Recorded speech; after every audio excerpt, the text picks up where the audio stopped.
Well, it's another day. Got the engine running good. Now we can start fixing some of the other nitpicking things.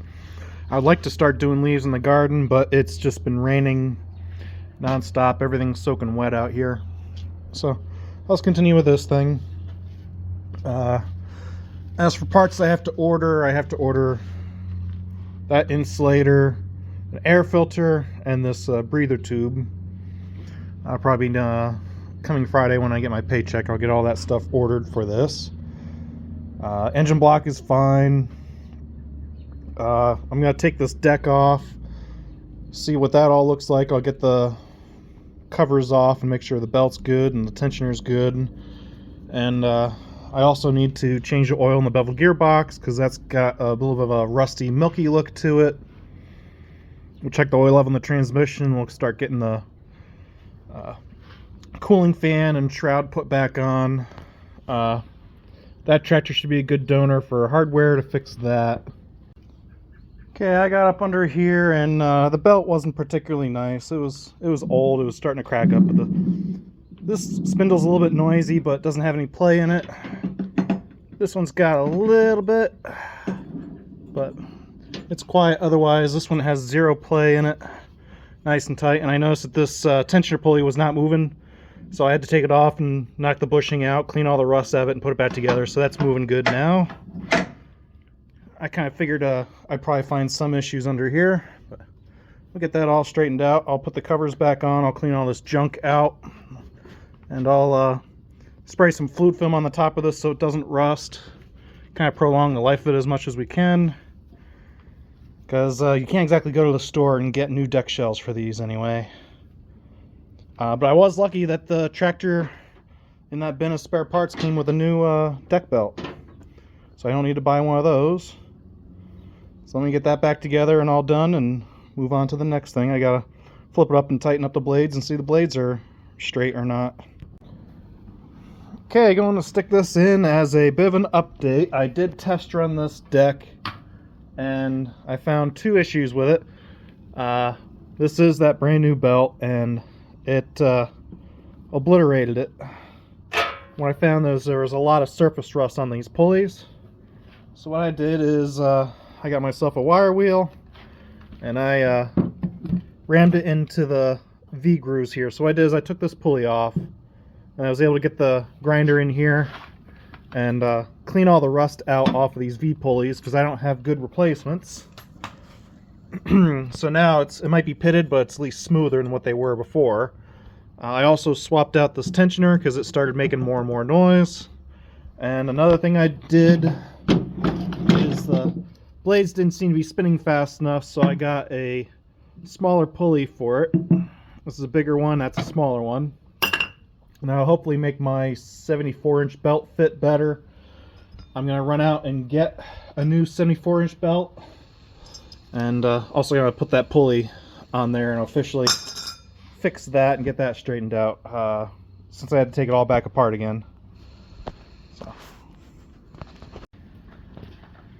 I looked at the part numbers for the tractor, you know, like the Model 34 Simplicity for the 42-inch deck. I came up with a 1/2 by 82. I could not get that belt to fit on here, so this is a 1/2 by 85. I think the one that was on it was a 1/2 by 86. Just a heads up, I don't know if this is a 44-inch deck or something, I don't know. Belt was a little bit small. So just want to give you a heads up on that. And to make the install a little easier, I already have the belt kind of looped over that bolt there. I can pull on this and loosen up that belt so I can slip it onto that pulley a little easier, and then I can slide the belt guards back on. And we'll start putting it back on the tractor, and I'm also off camera going to go and put that on there, and I have a brand new 74-inch belt to stick on there and see if it all works. I'll give you some tips on how to get the deck onto the tractor easy. Okay, I was looking at the underneath, and it's actually pretty clean. I'm surprised. Rollers are all rolling, nothing's stuck. There's no rust issues or excessive clearance issues. I could probably stand to smack a little more clearance here, but it's really not all that bad. So we just need to move this one piece over a little bit. Blades are in good shape. They're not rounded off. There's enough of an edge, that shouldn't be a problem. These things will cut grass even with a blunt blade. No issues whatsoever. But yeah, all looks pretty good. Here's that one nut for the tensioner I had to take off. That's like an 11/16 or something like that. Had to take it off from underneath. Couldn't get it from on top because the bolt was stuck inside the bushing as well. But not a big deal. So we're looking good under here. I greased everything up so we can start putting this back under the tractor, but we gotta sort out the PTO first. So yeah, we're doing pretty, I'm getting pretty lucky that this isn't needing a whole lot of work. We just gotta straighten out some quirks. Now you'll notice we have a filter on the side here. Originally the Model 34 Simplicity would have had the filter right here. And another thing is this PTO is different. You'll see there's one mounting point up here and then one mounting point down here. The upper one would be for a deck, lower one would be for the snowblower for a mid PTO. This would be the back half of a long frame tractor from the 80s. The front half is from the 70s. So that PTO that came with this, as soon as I find it, right over there, this is the correct PTO assembly for a 1970s tractor. I just gotta figure out how to put that on there. And I'm gonna have to grab my 700 series and figure out what I need to change down here to fit that in here. I might need to cut this bracket off, I don't know. Hopefully I can work around that, but we gotta get that straightened out so the OEM belt will fit properly. And another thing I gotta do is this idler is not lining up with that drive pulley correctly, so we're gonna have to tweak that bracket a little bit and then start figuring out what we do or don't need as for hardware down here. It looks like we have the bottom bolt, so then we just need the one bolt that goes here, and I think there's another bolt up here somewhere that holds that one fan shroud on, so we're not missing too much. Looks like the brake clutch is, or the brake band is still there as well. So we have some good bones to work with. That's nice. Well, I'm gonna have to work with this PTO because there's a extra bracket right here on the frame that is gonna interfere with that 70s style PTO. So I do have a OEM style belt. We'll swap this lower pulley on and we'll see if the factory size belt fits, and if it does, we're just gonna leave this one alone. Okay, some pointers on getting your deck on. I put a 4x4 block underneath the deck, and then I hook up the lift cable, and then you can lift up the deck, and then you can put your front pins in. Now the deck will float around a little bit, so you can get the pins into the hitch on the axle. Okay, now if you look in here, you can see the idler is bottomed out here. Give me a second and I'll take the tension off of it. And this one, there's still the sticker. You can see the red, green, and red. You want to be right in the middle of this bracket. Let me zoom in a little bit. Okay, there's that bracket. You want that sitting right there. Right now it's sitting all the way back, so you loosen this pulley, slide it back a little bit. Now you can reach down and get the nut on the inside right here, and then the bolt out here. We'll slide that up and tighten it up. Okay, looks like we got our, I don't know, 1/2 inch clearance right there. So I'm gonna say our tension's good. Let's give her a test rip. Okay, we'll start it up.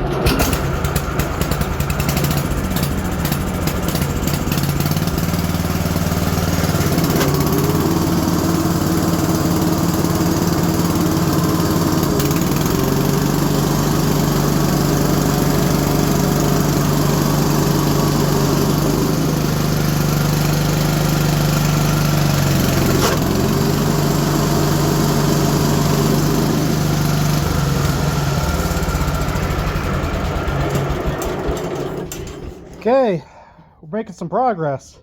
Let's get that governor turned up quick. All I have to do with that is I have to unhook this spring right here and move it over one hole, and then we'll see what RPM it's running at. We want it to be around 3600 RPM. I got a tack in my one toolbox. Okay, spring is moved. try it again.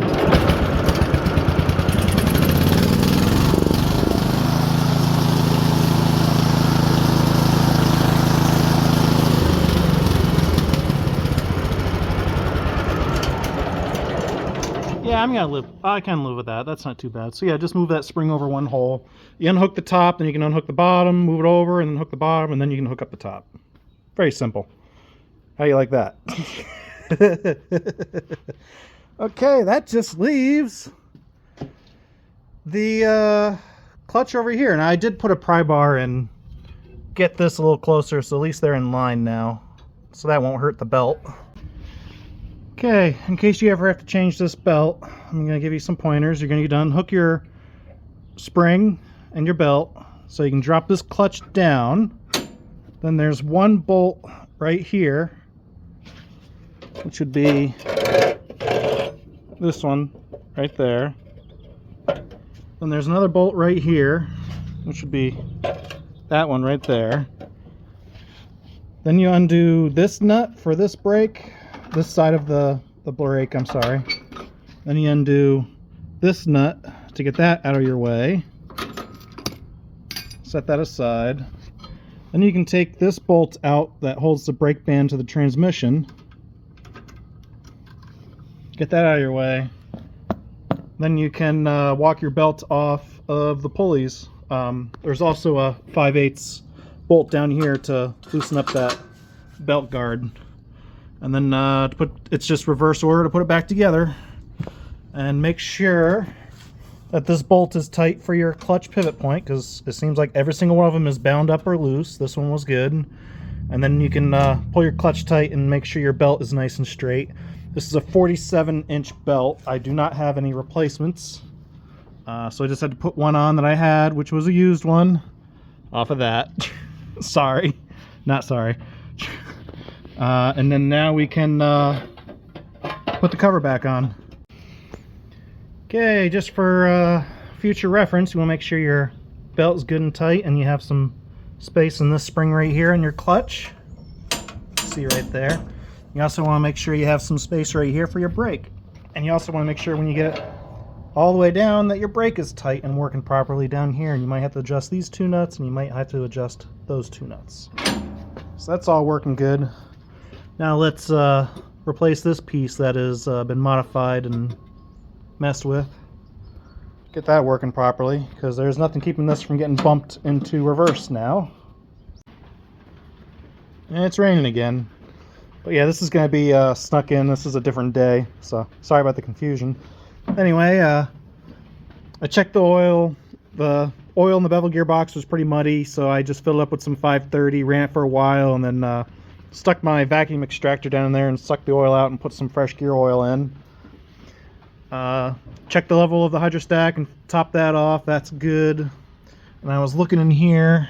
Give me a second to get a flashlight. Yeah, it's hard to see. There's a little line right down in here that you want to be parallel with your plastic roller here. And then you want to start up your tractor and make sure it's not creeping forward or backwards.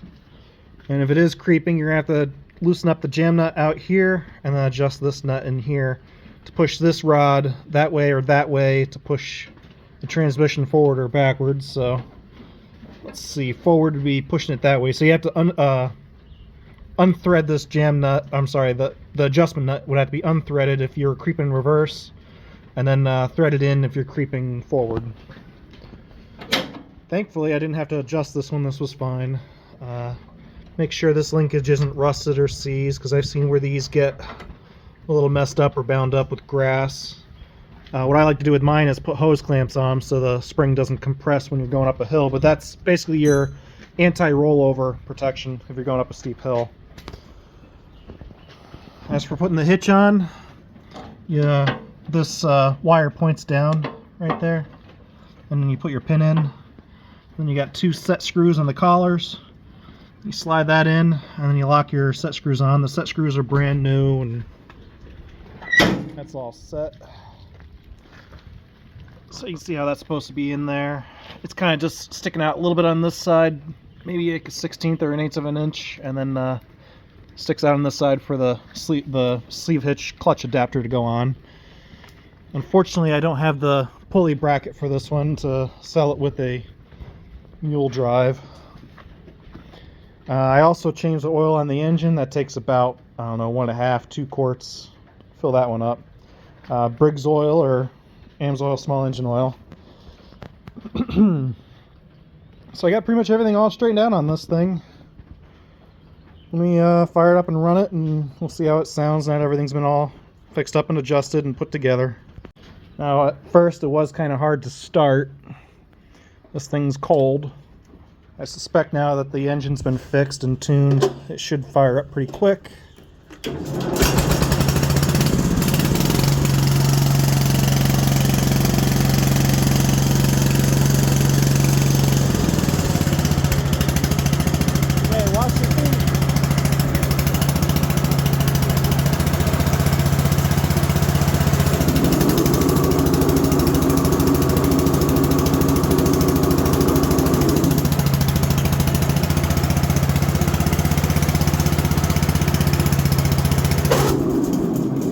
Oh, my bad.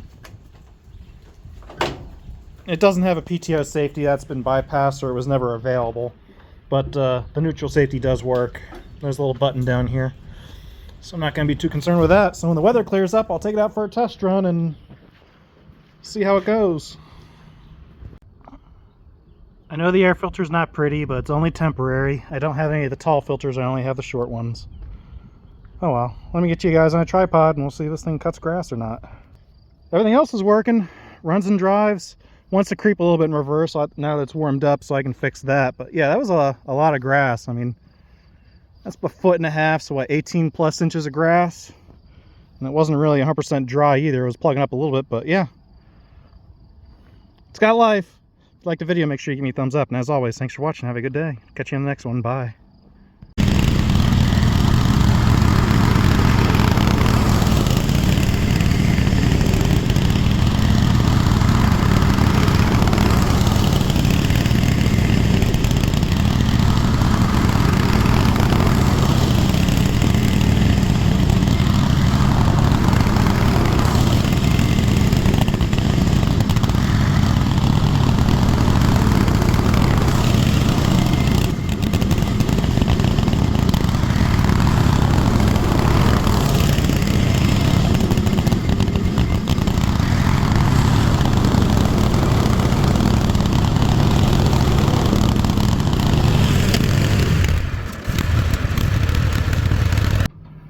So that's good to go. That's not going anywhere. I know the engine runs. We just have to get that part off. And that's kind of the surprise I've been waiting. This is why I bought the tractor. It's got the rare right-hand lift. I want to put this on my tractor. It's got all the parts. And what you do is you hook up your lift rod for your front implement right here. It goes forward. This is a rare option you don't see on the runnerboard tractors hardly ever. Unfortunately, I don't have the quadrant to fit it onto the early style tractors. I might be able to find one, I don't know, but yeah, that's pretty neat. I think I've only ever seen pictures of these. I haven't seen one in person until I bought this tractor.